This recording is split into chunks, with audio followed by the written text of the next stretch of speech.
Oke. Pertama yang harus kita lakukan adalah, jadi ini adalah step-step yang harus dilakukan untuk instalasi ya, atau siap-siap gitu. Yang harus dilakukan untuk persiapan pada workshop kali ini, yaitu yang pertama adalah install Flutter. Kemudian setelah install Flutter, install Android Studio. Kemudian mungkin setup Flutter di VS Code. Kemudian setup Flight. Kemudian nanti kita convert model TensorFlow kita ke TF-Lite. Berarti nggak harus TensorFlow juga ya, bisa PyTorch. Cuman memang kalau PyTorch itu stepnya lebih ekstra untuk convert ke TF-Lite. Jadi buat teman-teman yang ngetrainnya mungkin pakai PyTorch nggak ada masalah sebetulnya, tapi memang ada step yang ekstra aja. Kemudian baru buat program untuk running TF-Lite di Android. Sama mungkin akan ada beberapa catatan fitur bug, maksudnya bukan bug ya, fitur error lah, fitur error yang bakal bisa kita resolve kayak gitu. Pertama kita install Flutter. Untuk install Flutter cukup mudah, langsung kita search aja, yaitu install Flutter.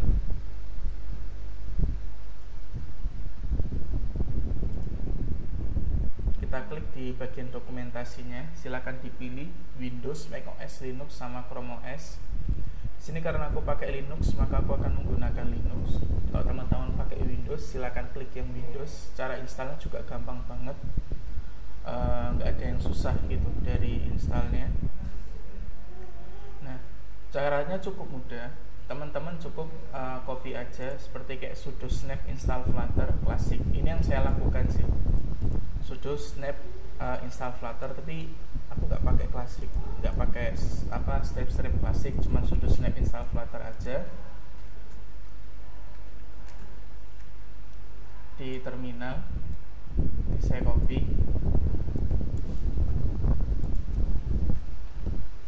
Nah ini karena saya sudah pernah menjalankan, jadi saya nggak perlu menjalankannya kembali.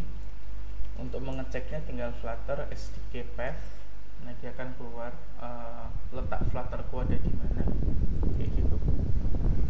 Kemudian kalau teman-teman mungkin pengen dapat updated version yang lebih terbaru, teman-teman bisa pakai yang manual installation.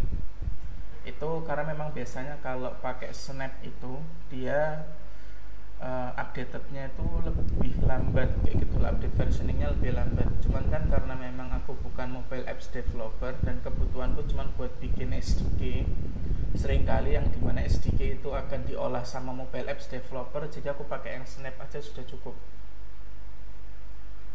Kemudian ini bisa langsung di-download aja, terus kemudian diekstrak, kemudian bikin export path, kemudian nanti ada jalanin command Flutter pre-catch kayak gitu.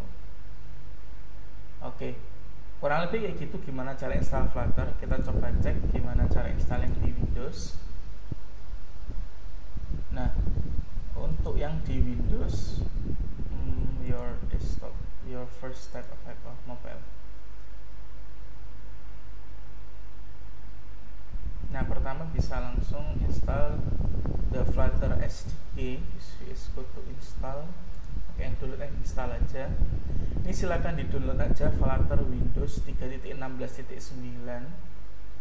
Terus kemudian create folder untuk instalasi Flutter. Setelah itu diekstrak zipnya, kemudian diupdate Windows Path-nya. Aku pribadi sudah lama nggak pakai Windows, jadi nanti bisa langsung diikuti aja. Atau mungkin kalau teman-teman mau pakai yang step yang ini, nggak ada masalah. Selama ini aku berusaha install Flutter, nggak ada masalah, no issue sih di Flutter. Maksudnya Flutter itu bukan kayak sejenis tool yang diinstalnya itu susah kayak gitu. Jadi masih aman. Mungkin kalau teman-teman menggunakan macOS ya silahkan ikuti aja untuk gimana cara instalasinya kayak gitu. Setelah kita lakukan instalasi dari Flutter itu sendiri, yang kita lanjutkan adalah install Android Studio. Nanti kita gunakan juga untuk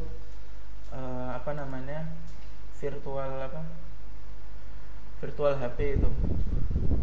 Bahasanya jelek banget ya. Ya virtual phone lah kayak gitu.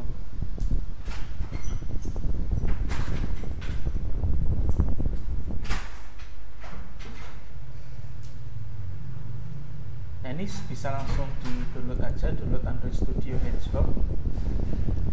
I have read, dismiss.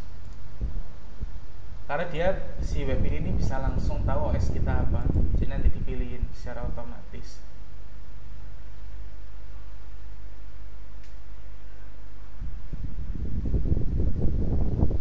Oke, di sini karena cukup lama ya downloadnya, aku stop. Nah setelah teman-teman download, nah di sini aku ada folder itu namanya folder dev. Folder dev ini tak pakai buat aku nyimpan tool-tool yang perlu diinstal secara manual kayak gitu. Nah setelah aku taruh di folder dev, bebas teman-teman bisa naruh dimanapun. Aku di home dev, langsung diekstrak. Ini sudah aku ekstrak. Folder ini adalah folder hasil ekstrakan dari si Android Studio. Setelah itu teman-teman bisa buka terminal.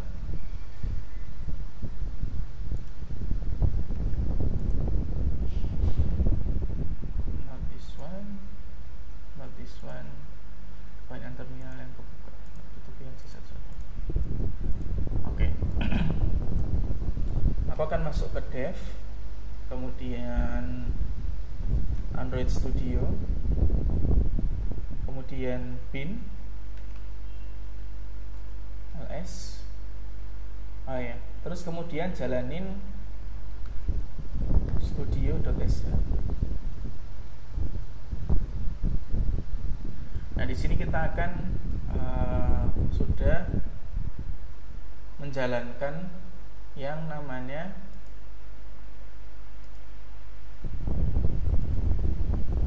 Android Studio. Di awal menjalankan Android Studio pasti nanti ada konfigurasi yang ditanyakan, tapi itu di next aja, nggak ada masalah.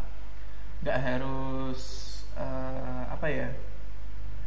nggak ada konfigurasi yang spesial kayak gitu di Android Studio-nya, karena semuanya itu bisa divisit kembali nanti tinggal cek dokumentasi dari Android Studio.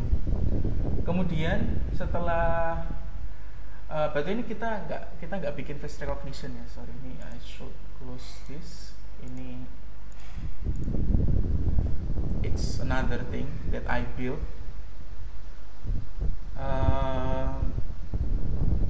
Terus setelah kita buka Android Studio, hal yang pertama kita lakukan adalah kita perhatikan dari device manager. Device managernya langsung ditambahkan aja. Di sini aku pilih medium phone, kemudian next, kemudian aku pilih Android Q. Bebas sih teman-teman mau pilih yang manapun, cuman aku pilih yang di tengah-tengah, Android Q, sesuai dengan kebutuhan development dan kebutuhan productionnya teman-teman. Kemudian next, aku pilihnya portrait karena memang aplikasi yang aku gunakan portrait. Kecuali kalau teman-teman aplikasinya landscape ya monggo pakai yang landscape. Kemudian finish. Nanti kalau sudah finish nanti akan muncul medium phone API kayak gini. Dia akan membuat virtual mobile phone untuk membuat untuk nanti kita cobain aplikasi kita ke dalam sini. Nah setelah itu kita akan setup Flutter ke VS Code kita ke sini, extension, cari Flutter.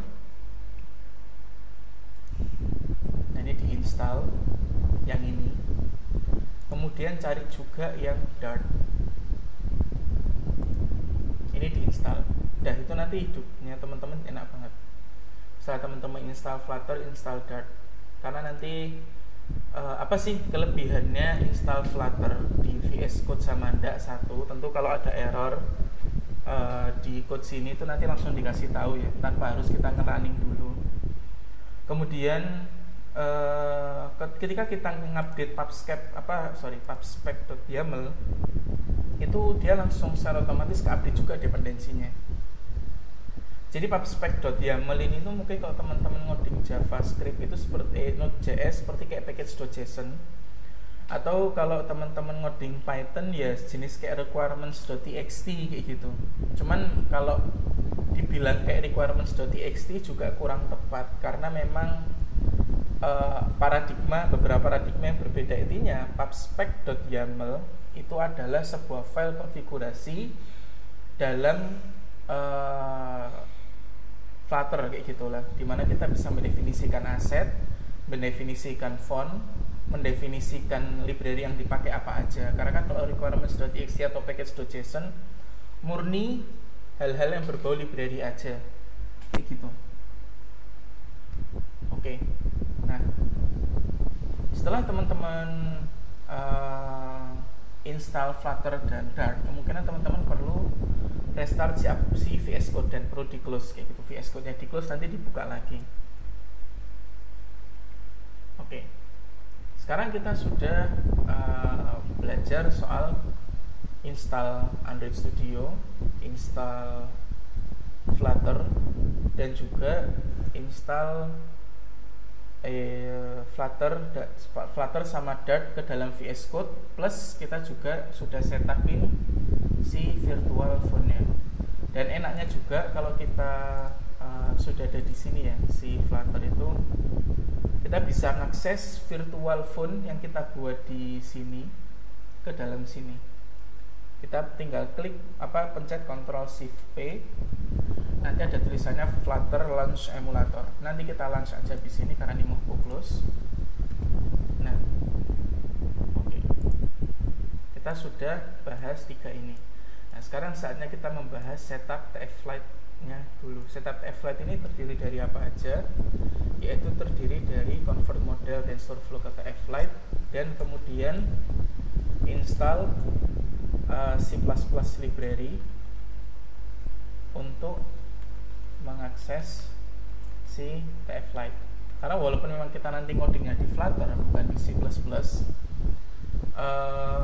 tapi tetap, karena kan ketika nge-build aplikasi itu dia butuh source library-nya itu dari mana.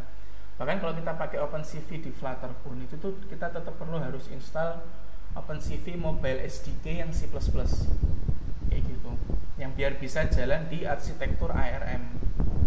Karena laptop sama HP itu beda. HP itu dia jalannya di ARM arsitekturnya, sedangkan kalau laptop atau PC itu jalannya di x86, dan itu tentu akan mempengaruhi banget ya di beberapa program bagaimana cara execute-nya kayak gitu.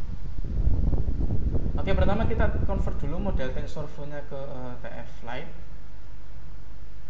Di sini sudah aku siapin di dalam ML Mobile SDK, nanti di git clone aja. Oh ya, untuk repo-nya ada di sini.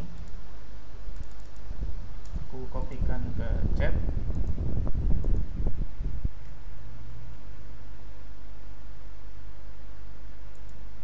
Sip. Nanti ini bisa digunakan Python first. Python first ini aku gak tahu ngasih nama Python first. Ya intinya di sini code dimana si TensorFlow bisa dikonvert ke TF-Lite, dan ML Mobile SDK ini adalah codingan untuk aplikasi kita. Sekarang kita masuk ke Python first-nya terlebih dahulu.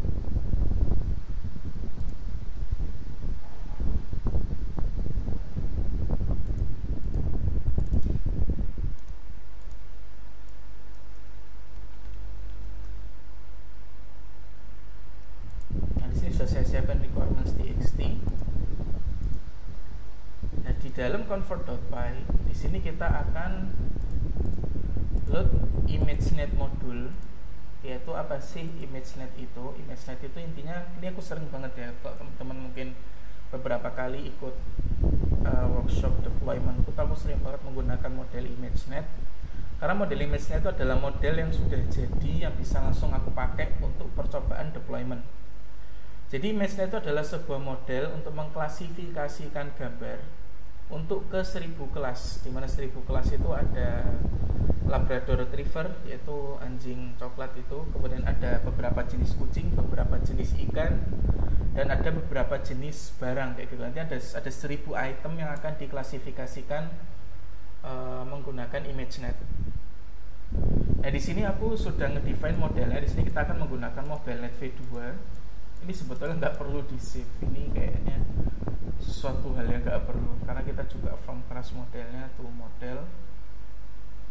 But ya, yeah, it's up to you lah. Ini karena memang ini sudah aku kasih step opsional, tapi biarin di sini. Jadi model sama dengan tf.class application.mobilenet v2, wake sama dengan ImageNet, input shape 224, 2243. Kemudian kita akan menggunakan converter dari TensorFlow-nya, yaitu tf.light.tflightconverter.fromClassModel. tflightModel sama dengan converter.convert. Kemudian kita with open MobileNet v2.tflight, write binary sf f.write tflightModel, print tflightModel is successfully created. Fun fact teman-teman, ini mungkin sedikit pengetahuan tentang Python ya, karena kayaknya kita bakal bahas ini cukup cepet banget, karena memang code-nya nggak banyak, code-nya sedikit. Mostly itu nanti ketika teman-teman mencoba sendiri di dalam rumah, teman-teman mungkin akan banyak mempause video ini, karena ada beberapa step yang teman-teman harus nunggu, kayak mungkin download Flutter, download mobile Android Studio, kemudian nanti download Android Q tadi, karena ketika kita nge-create phone, virtual phone itu kayaknya namanya bukan virtual phone, tapi ketika teman-teman nge-create virtual phone itu teman-teman harus download Androidnya dulu. Kayak kalau Android Q, teman-teman download Android Q. Kalau teman-teman nanti pakai yang Oreo, teman-teman harus download Android Oreo dulu. Nah, itu nunggunya cukup lama karena ukurannya cukup besar, yaitu sekitar 2-3 GB gitu, aku lupa ya. Ya tergantung kecepatan internet teman-teman juga. Jadi lebih banyak menunggu, karena kalau dari segi code-nya juga cukup sedikit kayak gitu. Oke, nanti langsung dijalanin aja. Cara menjalankannya cukup mudah, yaitu Python convert.py. Udah, kita tunggu sejenak.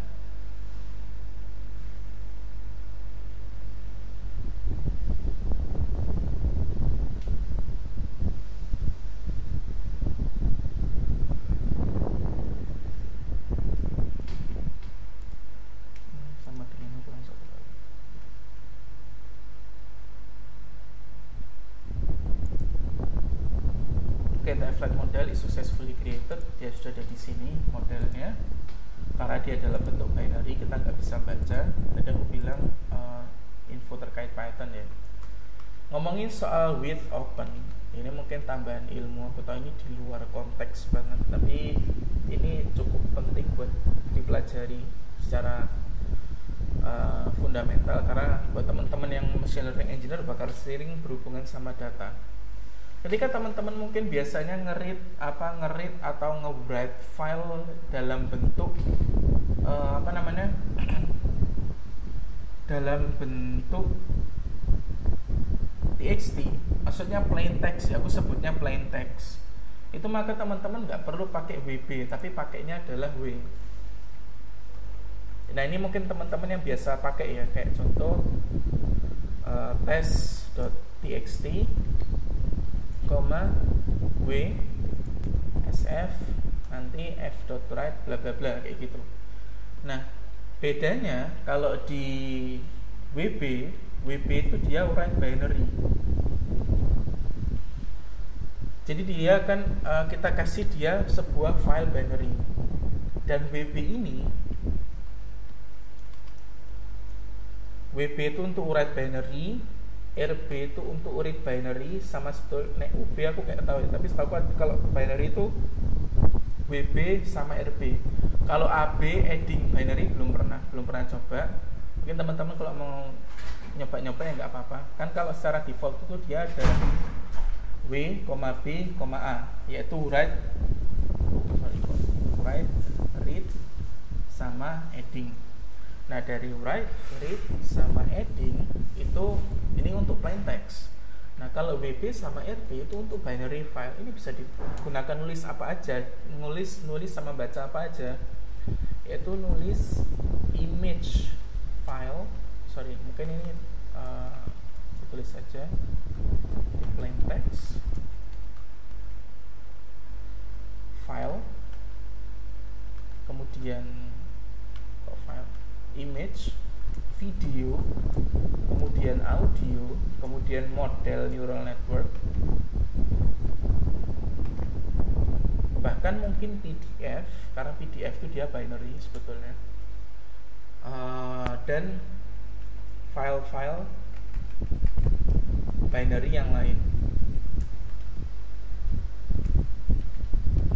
Kayak gitu. Jadi memang WB atau RB ini bisa digunakan untuk banyak hal, nggak cuma TF-Lite aja. Jadi teman-teman nggak usah bingung dengan komen ini kayak gitu.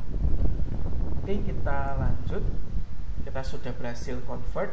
Sekarang yang kita lakukan adalah pindah si mobilenet v2.tf-lite ini ke dalam project Flutter kita. Nah, gimana cara membuat project Flutter? Itu di sini aku akan open terminal di sini. Mungkin di sini ada Python first. Nah, cara membuatnya adalah Flutter create sama dengan nama aplikasinya apa. Contoh di sini aku akan bikin mobile ML mobile SDK 2. Aku enter. Oh ya, tidak boleh pakai angka. Mobile SDK 2. Flutter create Flutter. Oh, could not find comment name create.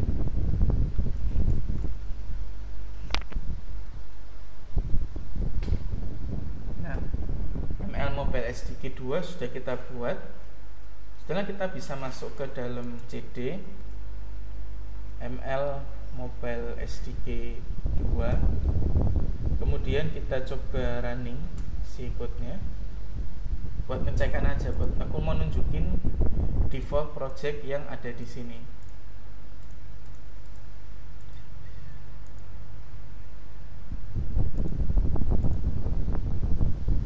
Nah, untuk jalaninya tinggal Flutter run. Nah di sini kita akan ada dua pilihan, yaitu Linux atau Chrome. Kita nggak mau pilih dua-duanya karena kita mau jalaninya di Android. Jadi kita akan launch emulator. Mungkin aku ulangin lagi, yaitu Ctrl+Shift+P, launch emulator. Kalau aku pribadi suka yang pakai cold boot. Entah kenapa kalau pakai yang atas aku error. Mungkin karena aku nggak berpengalaman di mobile apps developing. Jadi ya aku masih belum cek itu kenapa. As long as it works for me buat running emulator, why not, kayak gitu. Oke, pixel is starting. Kalau sudah, langsung aja Flutter run.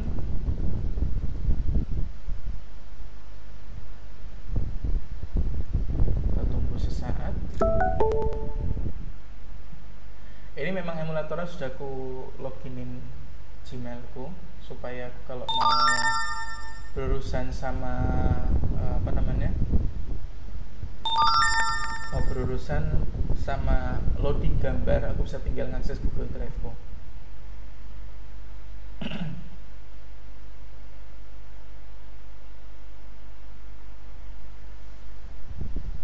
Sip, kita lagi jalan. Nah, aplikasi dummy yang secara otomatis terbuat di sini itu adalah counter aja. Itu ketika kita ngeklik plus dia akan menambah gitu. That's it. Cuman ini aja aplikasinya.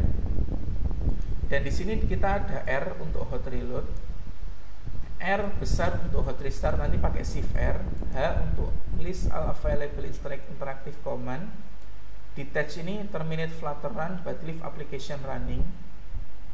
Clear the screen itu C. Kemudian Q, quit terminate quit application on the device. Nah, apa bedanya hot reload sama hot restart? Hot reload itu aku pribadi masih belum menemukan ya fungsinya apa. Karena setiap aku ngupdate program, ketika aku update program SDK ku, maksudnya ketika aku buat deployment, itu aku pakainya yang hot restart. Aku pakai hot restart untuk nge-load codingannya. Karena kalau pakai hot reload dia nggak bisa. Jadi aku selalu pakai hot restart kayak gitu untuk nge-load kembali si SDK-nya. Oke, ini karena aku nggak perlu apa-apa, aku langsung bisa Q aja untuk aku terminate. Dan yang ini bisa aku close. Yang ini bisa aku close, aku matiin. Nah, sekarang kita cd titik-titik, kita rm, kita hapus dulu si mobile SDK 2 nya. Kemudian kita masuk ke cd ml mobile SDK, kita put ke dalam sini. Nah, kita sudah create project kita sudah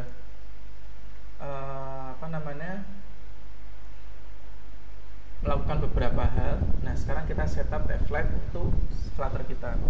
Pertama langsung lari ke pubspec.yaml, di-scrollkan ke bawah. Nah, di sini ada dependencies.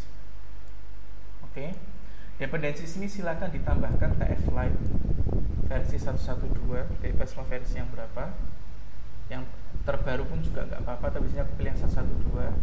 Kemudian image speakernya bisa pilih version yang ini. Image speaker itu dipakai buat apa sih? Image speaker itu nanti dipakai buat ngeload gambar. Intinya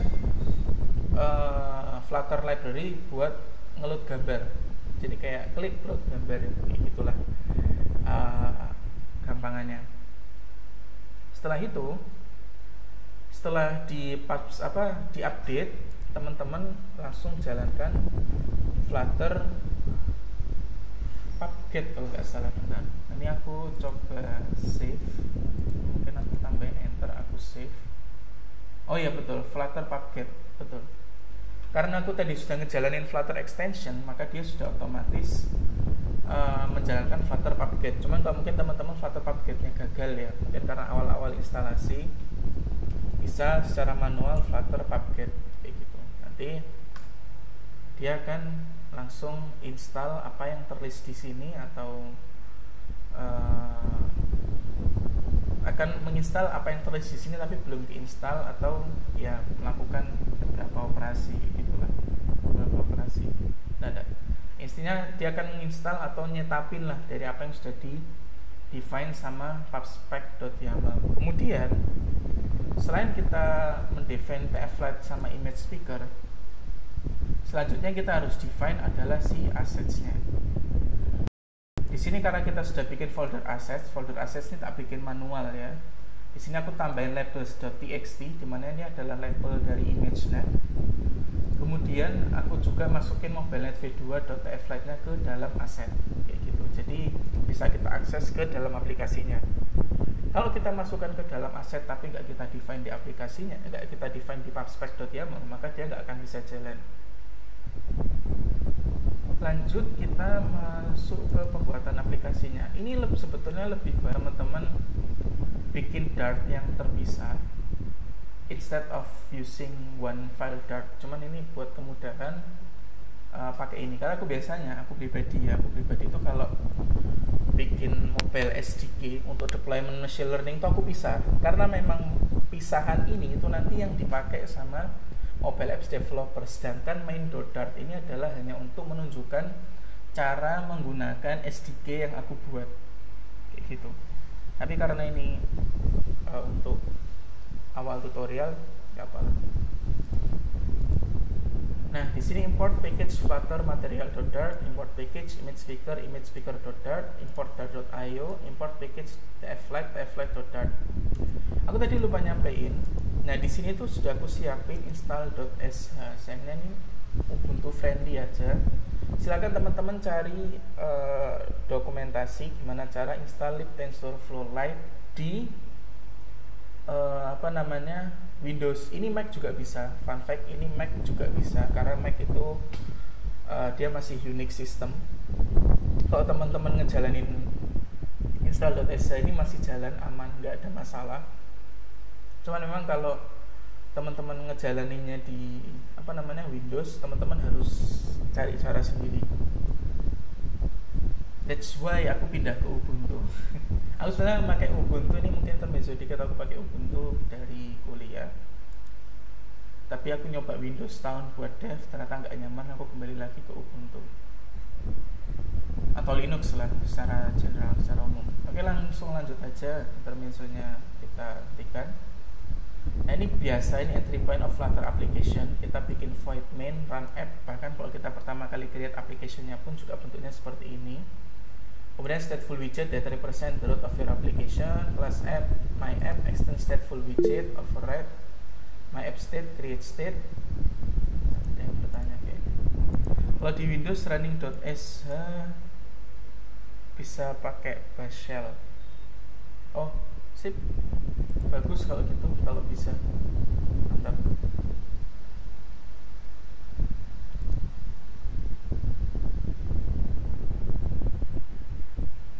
Pakai WSL bisa ya untuk running ini? Aman ya? Mungkin ada yang bisa jawab, mungkin user Windows. But let's continue lah. State class for my app where the logic and internal state for the app are defined. Kemudian ini adalah state class for my app where the logic internal state. Di sini aku mungkin nggak akan terlalu detail karena aku pribadi pun juga still new on this. Aku akan langsung fokus ke function yang akan kita buat karena ini yang biasa aku gunakan untuk develop mobile SDK. Jadi gini teman-teman, sebelum kita bahas soal code-nya ini di dalam sini, itu TF Lite itu dia punya dua jenis package yang bisa kita gunakan di Flutter, yaitu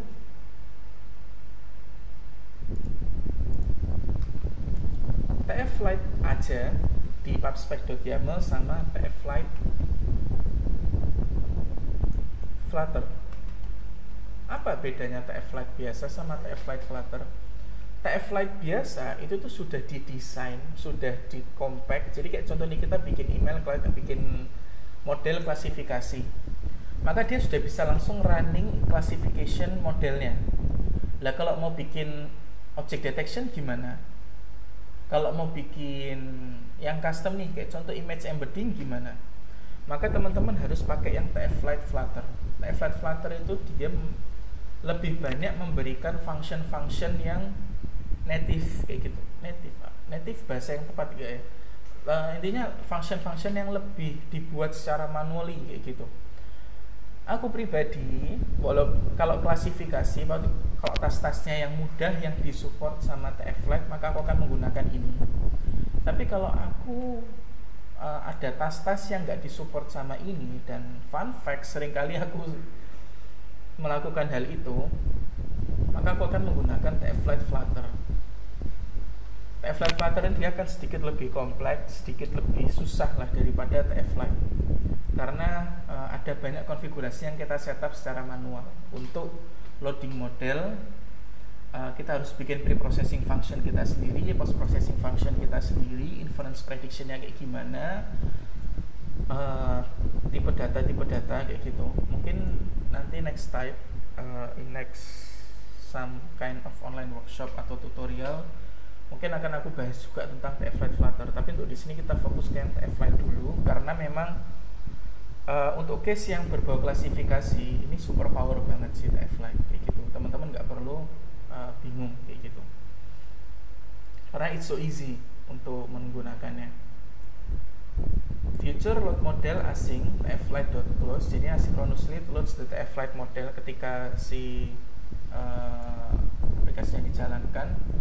tflight.close, close any previous tflight session, try attempt to load the model and label, string rest sama dengan white flight.load model, modelnya kita load, labelsnya kita load, kemudian print model loading result rest, kemudian catch A, ini try catch. Try itu kita mencoba ini, kalau di sini ada error maka dia akan nge-catch error kayak gitu lah, ada error kayak gitu. Kemudian di sini ada future classify image, ini adalah function untuk melakukan classify image, file image asing. Kemudian if image sama dengan null, print no image selected.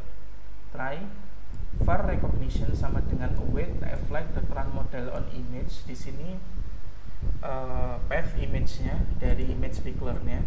Kemudian image min. Nah, ini penting banget. Teman-teman juga harus define preprocessing yang support untuk tflight. Karena memang kalau dari TensorFlow model sendiri dia masih support pakai standar scaling ya. Di sini ada min sama standar deviasinya 127,5 127,5. Nah, results-nya yang akan ditunjukkan top classification resultnya adalah 2, kemudian thresholdnya 0,1 dan async true, itu dia akan dijalankan secara asinkronus. Kemudian state recognition, update the state with the new recognitions. Kemudian ini ya untuk nge-catch errornya. Nah, ini adalah function untuk pick image. Nah, biasanya aku juga implement untuk pick image atau kamera, karena memang beda sama walaupun sebetulnya bisa ya, aku bisa bikin nested list. Kalau di sini nggak ada ND array, adanya nested list. Itu biasa pakai tflight flutter untuk membuat inference yang lebih lebih bebas, lebih customizable kayak gitu. Tapi karena ini kita pakai tflight, maka kita pakai image pickler. Dan biasanya pun ketika aku bikin SDK, ketika dia image pickler atau kamera, itu aku bedain functionnya buat mudahin si mobile apps developernya untuk ngakses functionnya kayak gitu. Future pick image asynchronous, final image await image picker. Tadi berarti pickler ya. Image picker pick image source.gallery. If image sama dengan null, return. Kemudian set state image sama dengan file image path. Kemudian kita jalanin classify image. Nah, program ini adalah kayak ibarat kata kayak main function dari si Flutter-nya ini.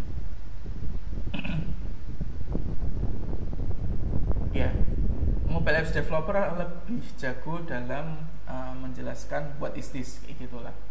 Tapi di sini sudah aku sediain komen-komen untuk membantu memahami apa yang terjadi di sini. Intinya sebetulnya teman-teman bikin 3 function ini, kalau teman-teman SAI developer yang building mobile apps, itu 3 function ini sudah cukup untuk dipahami kayak gitu. Karena apalagi biasanya teman-teman bukan yang nge-handle pembuatan mobile apps-nya, biasanya ada timnya sendiri, yaitu mobile apps developer. Biarkan mereka yang berpikir. Teman-teman bikin functionnya aja, bikin SDK, bikin documentation, dan langsung di buatin sampel jalaninnya dan bisa dijalankan kayak gitu. Oke. Ini sudah dibuat main.dart-nya. Langsung kita coba aja lagi. Ini aku Ctrl Shift P, launch emulator. Nah, yang ini.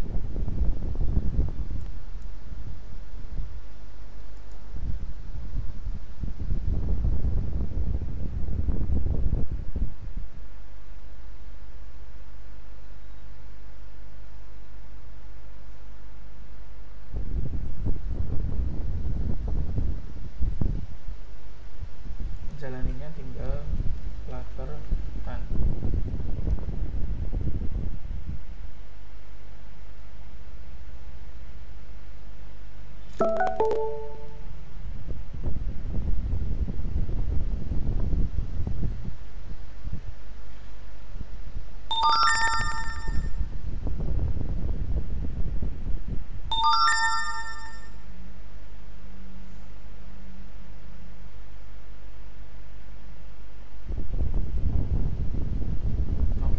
deteksinya seperti ini kita pilih gambar.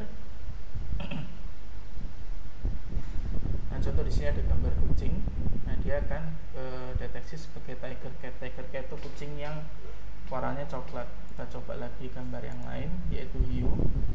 Kita akan dapat great white shark, man eater shark, atau carcharodon, carcharias. Ini karena kita returnnya 2. Kemudian yang ketiga kita sudah nyoba, ini adalah Labrador retriever, sudah berhasil dijalankan di mobile apps kita kayak gitu. Nanti tinggal kita buat dokumentasi dan kita lempar ke mobile apps developer. Nah, di sini setelah kita mencoba aplikasinya, saatnya membahas soal notes. Maksudnya notes itu apa? Note apa yang perlu diperhatikan ketika set instalasi ini? Yang pertama adalah ini build.gradle, ya, build.gradle-nya si TF Lite itu tadinya itu dia bentuknya compile. Itu nanti dia akan menyebabkan error. Ganti dia menjadi implementation, baru nanti dia bisa jalan secara normal. Loh, di mana ngeditnya? Ngeditnya itu ada di home, cd, package, kemudian dia ada di cd hosted. Kayaknya bukan hosted ya. Nah, let's wait. Aku kok tiba-tiba jadi lupa.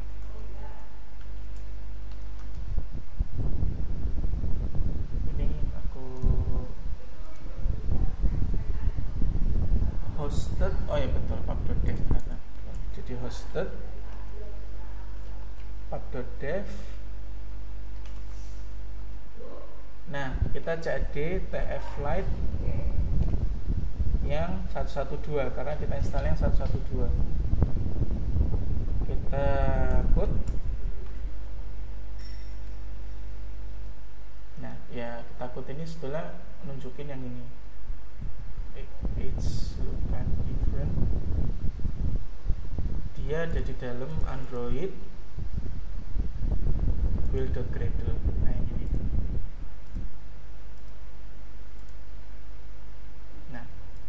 Ini diganti implementation yang tadinya compile kayak gitu.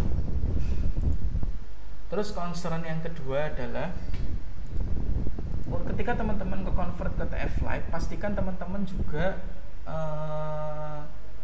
tes akurasinya ya, tes akurasi dari performance modelnya teman-teman ketika menggunakan TF Lite. Namanya sebuah model yang di-convert dari satu bentuk ke bentuk lain pasti ada degradasinya, walaupun sangat sedikit sekali.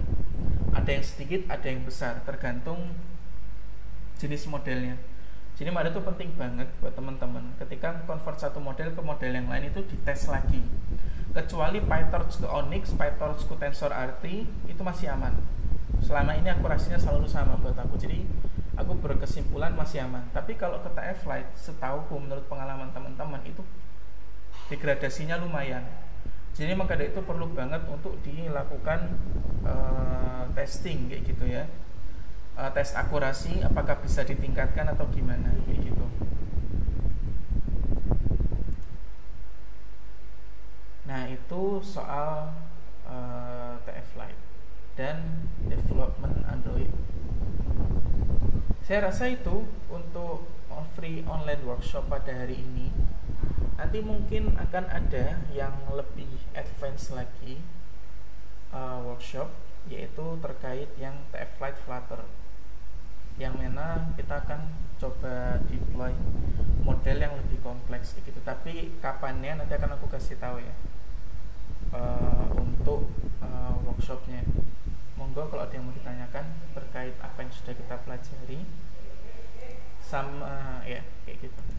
Monggo kalau ada yang mau ditanyakan. Oke, silakan. Oke, terima kasih ya. Yang pertama, saya ingin bertanya terkait deployment model kayak gini ya. Saya banyak banyak mendengar kayak istilah adanya penurunan model performa gitu. Jadi Nah, setelah itu maka yang harus dilakukan itu kayak fine tuning atau nge-training model ulang gitu. Betul. Maksud saya kan kita kan ada model kayak TF Lite. Apakah setiap request atau hit yang dilakukan itu model itu bakal ngerekam terus hingga akhirnya semakin per bulan itu mengalami penurunan atau seperti apa yang dimaksudkan seperti itu? Oke, itu statement yang bagus. Jadi penurunan model itu bukan karena modelnya berubah, tapi karena dunianya yang berubah. Jadi gini, namanya degradasi sebuah model itu ada yang parah,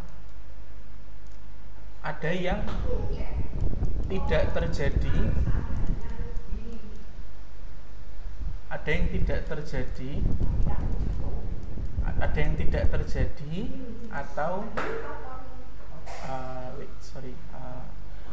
sorry ya suara backgroundnya tidak terjadi, parah, atau tidak terjadi, atau mungkin ya intinya kayak dari 0 sampai 1 lah kemungkinan terjadinya penurunan performa model.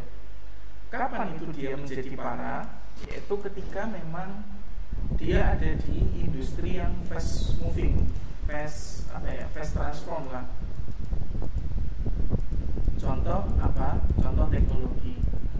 Contoh kita membuat sebuah tool untuk melakukan inspeksi kepada materialnya itu adalah material handphone gitu. Handphone. Walaupun handphone mungkin bentuknya masih sama ya. Let's say handphone ini bentuknya berubah-ubah. Kadang tuh handphone tuh bentuknya kotak, kadang bentuknya bundar, kadang ini bentuknya segitiga, kayak gitu. Nah, itu dia akan terjadi penurunan performa. Nah, ini mungkin sesuatu yang bisa terlihat ya, karena ini computer vision. Kalau seandainya kita dalam bentuk tabular, let's say data tabular, recommendation system ya. Mungkin fraud detection. Seiring berkembangnya zaman, pola terjadinya fraud atau non fraud itu dia akan berubah. Dia akan selalu berubah. That's why we need to train it again. Dan kemarin itu kita perlu yang namanya model monitoring. Ini sebetulnya pas banget masuk pas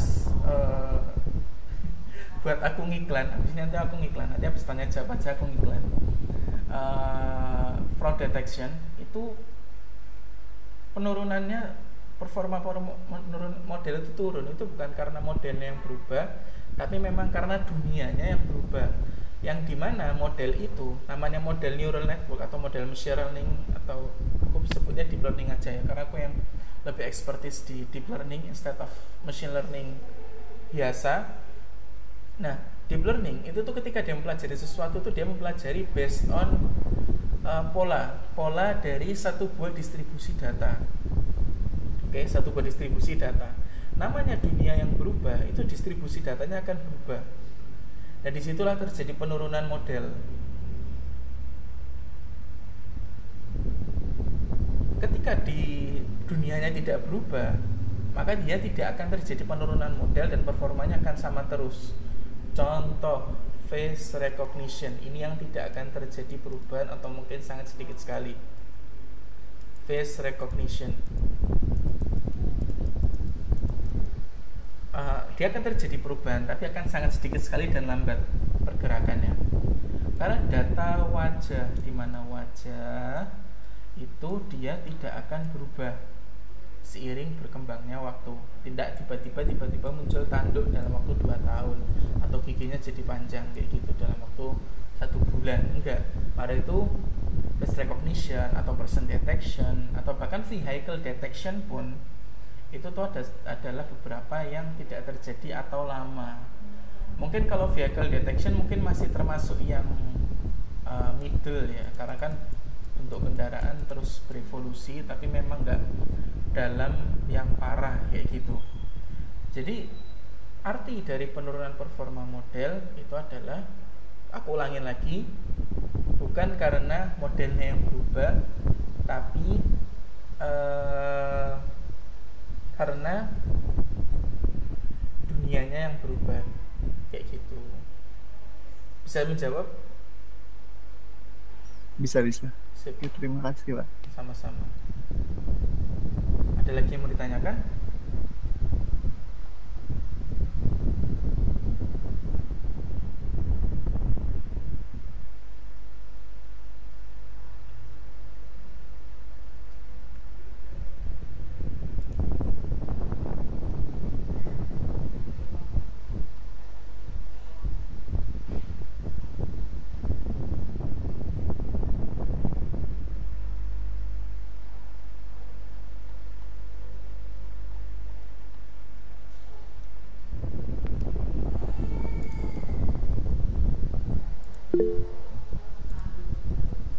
Alternatif selain Flutter apa ya? Mungkin menggunakan Python, tidak bisa. Kalau mau pakai binding dari Android, sebetulnya ada, sorry aku bilang nggak ada, sebetulnya ada binding Python ke Android, tapi itu sangat tidak direkomendasikan. Biasanya kalau kita mau binding, kayak yang tadi mungkin teman-teman nggak sengaja ngelihat salah satu codeku, ya bindingnya ke C++, bukan ke Python. Jadi kita bikin binding C++, entah nanti pakai Android Studio, berarti nanti pakai ada Java untuk ngebinding function C++. Java mungkin bisa, aku nggak tahu sih Java bisa atau enggak. Kalau ada library yang support untuk running TensorFlow atau PyTorch atau model Onyx apapun itu di Java, ya bisa aja running di kita jadikan untuk binding juga kayak gitu.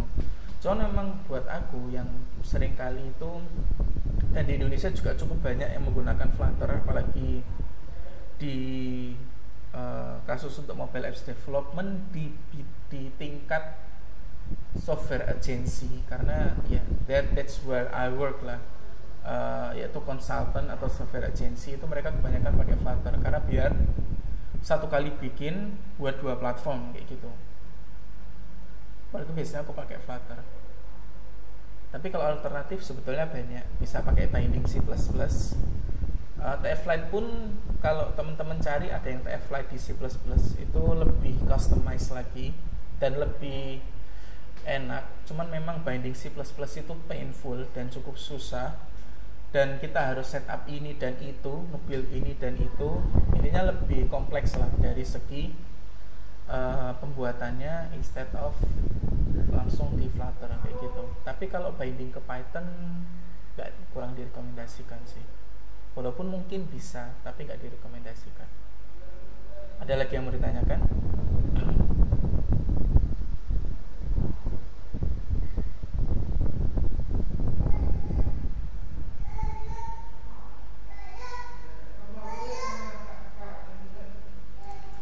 Pak, izin bertanya lagi ya terkait alternatif deployment seperti ini. Itu dalam industri itu apakah memang sebuah model itu menyatu sama aplikasi, atau ada kayak apa ya? Mungkin kan lebih enak di manage, dibungkus dalam bentuk apa ya, project lain dalam bentuk API. Jadi nantinya si mobile-nya itu tinggal nge-call request saja ke API lalu ngelempar hasilnya gitu. Jadi ketika di manage pun lebih mudah. Jadi mobile sendiri, ML itu juga sendiri gitu. Betul. Cuman kadang itu ada model yang perlu disematkan ke Android. Jadi nggak fully cloud. Contoh kasus teman-teman pakai Google Google Assistant. Halo Google itu tuh terinstall di dalam HP, nggak di cloud, karena dia cuma buat signal model aja. Tapi buat processing tugasnya, buat memahami apa yang kita sebutkan, itu baru di cloud. Seringkali memang aku lebih rekomendasi buat deploy di cloud, tapi memang ada beberapa case yang memang kita butuh buat deploy di Android. Karena memang ada kasus-kasus di mana tempat-tempat itu tuh nggak bisa dengan mudahnya dapat akses internet gitu loh. Contoh di site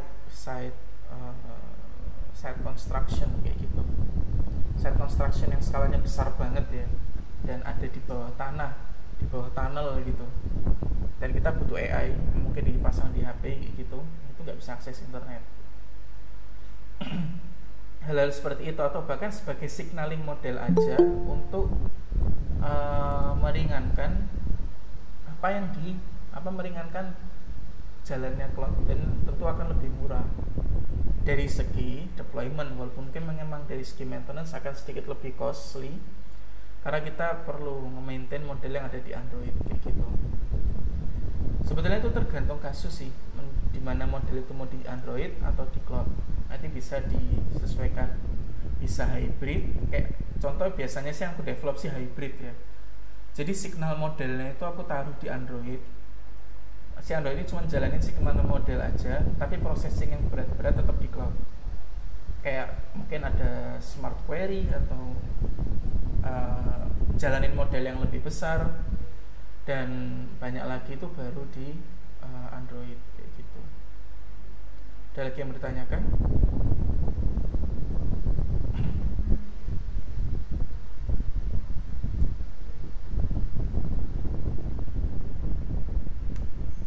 Apakah PTF Flight ketika di inference di server, apakah menjadi solusi terbaik ketika mencari performa inference yang tercepat daripada model lain? Kalau di server nggak usah pakai TF Flight. Kalau di server bisa pakai Onyx atau OpenVINO. Kalau seandainya servernya GPU ya pakai TensorRT. TF Flight bukan untuk cloud, bukan untuk server. TF Flight itu untuk edge, untuk ARM based seperti Taspi, Android kayak gitu. Walaupun memang bisa aja, tapi nggak optimal aja. Kayak kita ngomong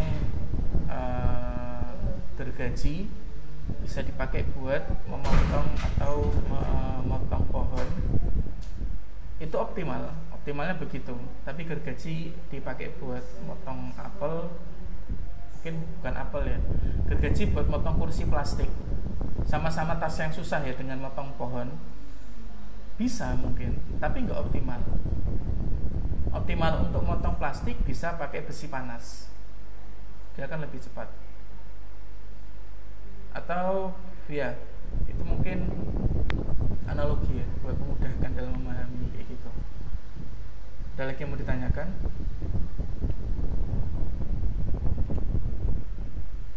Kalau kita train model di PyTorch untuk run di Flutter atau Android, kita bisa convert model Torch kita ke TF Flight langsung, atau kita harus ubah dia dulu ke Onyx dulu baru ke TF Flight? Betul, harus ke Onyx dulu baru ke TF Flight. Jadi dari PyTorch ke Onyx ke TensorFlow ke TF Flight, urutannya kayak gitu. Dan itu yang sering aku pakai karena aku jarang pakai TensorFlow di development environmentku. Hanya saja karena aku tadi buat praktekin dan biar cepat aja aku pakai TensorFlow, biar teman-teman nggak bingung dan nggak belajar terlalu banyak hal. Dan aku harus nyiapin PyTorch modelku yang bisa diranin di TF Flight kayak gitulah. Oke, sama-sama. Dari segi preprocessingnya, dia bertanyakan lagi.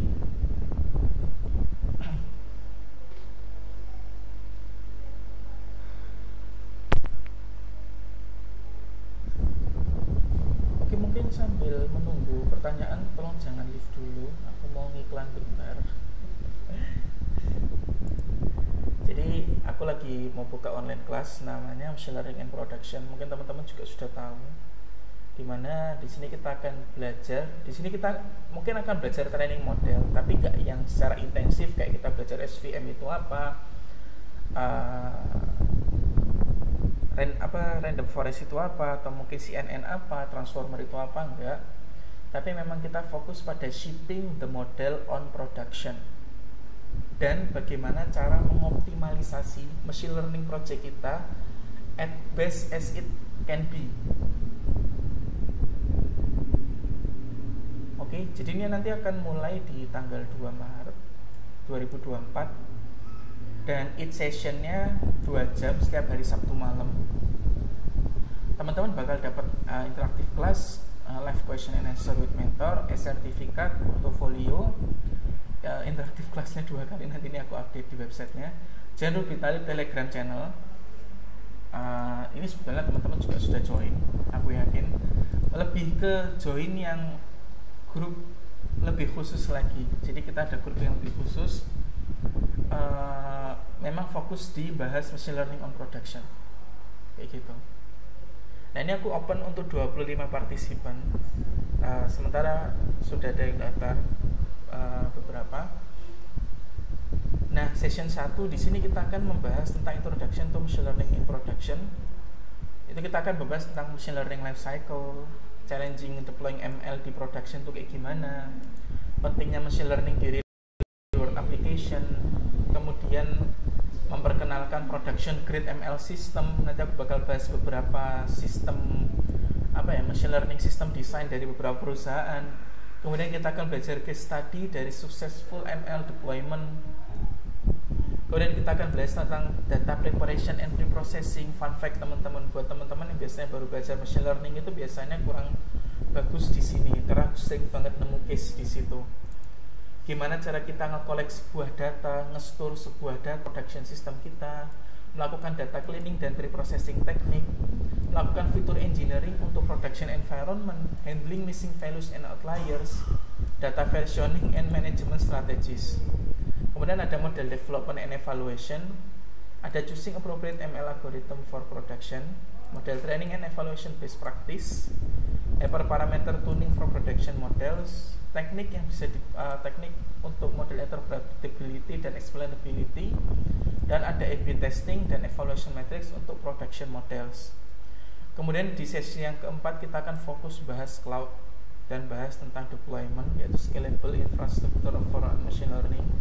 Kita akan bahas tentang scalable ML infrastructure, cloud computing platform for ML in production, containerization and orchestration, scalable data preprocessing seperti kayak Apache Spark, kita akan juga pelajari itu, dan managing infrastruktur cost and resource. Di sini aku akan ngajarin cara teman-teman ngekalkulate cost dan resource yang dibutuhkan dalam satu buah jalan proses sebuah machine learning product kayak gitu.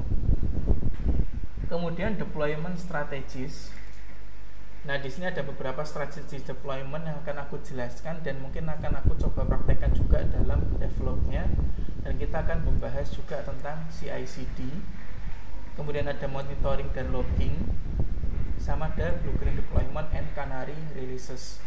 Dan yang terakhir adalah model maintenance and lifecycle management, pentingnya model maintenance di production, strategi dari retraining model sama updating. Jadi apakah kita perlu mentraining semuanya atau mentraining sebagian aja menggunakan view short learning, atau mungkin ada teknik yang lain.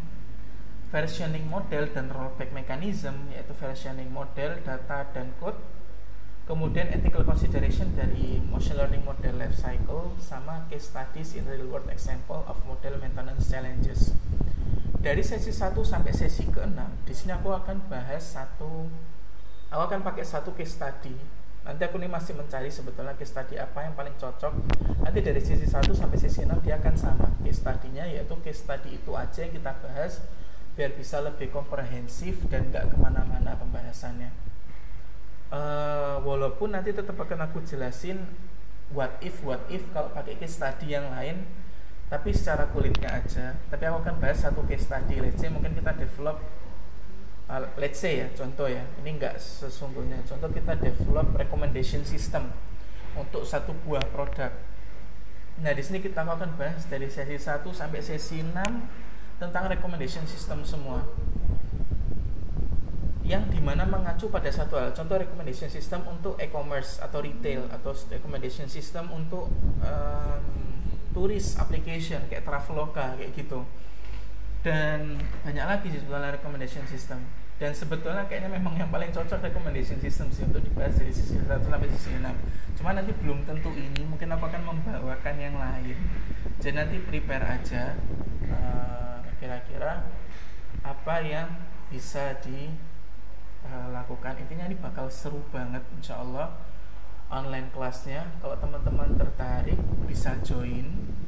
Maksimal pendaftaran yaitu sekitar hamin seminggu, mungkin hamin berapa hari ya, karena teman-teman kemarin pas aku bilang hamin seminggu terakhir pendaftaran, ternyata memang ada yang baru gajian di tanggal 26 dan minta dibolehkan di daftar tanggal segitu. Dan I say okay, it's okay. Yang penting intinya sebelum tanggal 2 aja melakukan pendaftarannya. Nanti aku masih open kayak gitu. Nanti akan aku ada juga supplementary material Kenapa kok aku bilang kalau bisa jauh sebelum tanggal 2? Itu karena aku akan berikan supplementary material yang perlu dipelajari sebelum online class untuk membantu teman-teman paham lebih paham, bukan paham ya, karena aku akan tetap menjelaskan as beginner, bukan as beginner ya. Aku akan berusaha menjelaskan insya Allah secara lugas as possible dalam penjelasan. Nanti kalau teman-teman bilang penjelasannya kurang jelas atau gimana, nanti sampaikan aja kayak gitu. Ini aku kopikan ke chat. Oke. Silakan teman-teman kalau tertarik buat daftar, monggo. Kalau teman-teman ingin daftar tapi masih nunggu gajian, teman-teman boleh DP sekitar 20%. Monggo teman-teman silakan DP, nggak apa-apa. 20% berarti sekitar 120.000 dulu. Nanti sisanya bisa dilunasi pas gajian, yaitu sekitar 480.000 bisa dilunasi pas gajian. It's okay kalau teman-teman mau daftar, bisa DP dulu minimal 20% gitu. Ya untuk apa ya? Untuk jagain tempat duduknya, karena kapasitasnya cuma 25 orang dan yang daftar itu tiap hari bertambah. Kalau teman-teman memang tertarik, segera daftar, DP dulu gak apa-apa. Nanti bisa dilunasi di sebelum tanggal 2 kayak gitu. Oke. Mungkin itu aja kalau dari aku. Ada yang bertanyakan lagi mungkin terkait machine learning production atau dari materi yang tadi atau apapun itu, aku kasih satu pertanyaan. Monggo.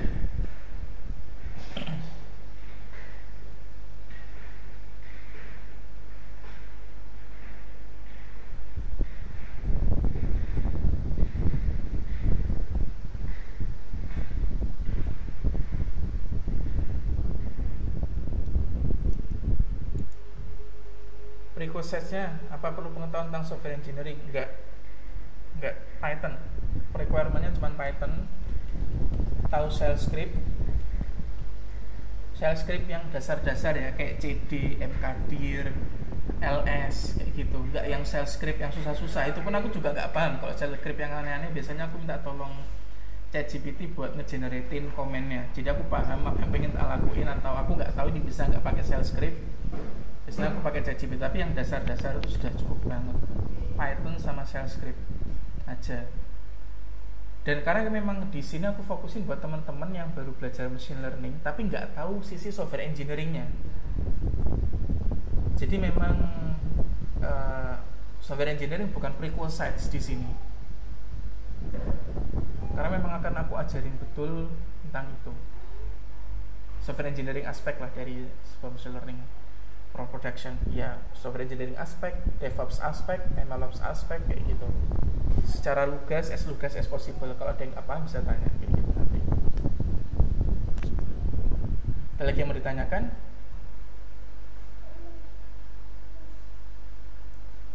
Bahkan kemarin ada yang dari jurusan non IT mau daftar, aku bilang nggak apa-apa.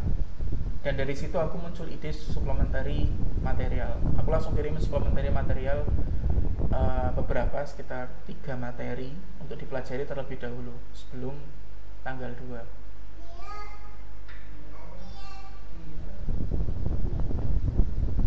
Ya, ada yang mau ditanyakan?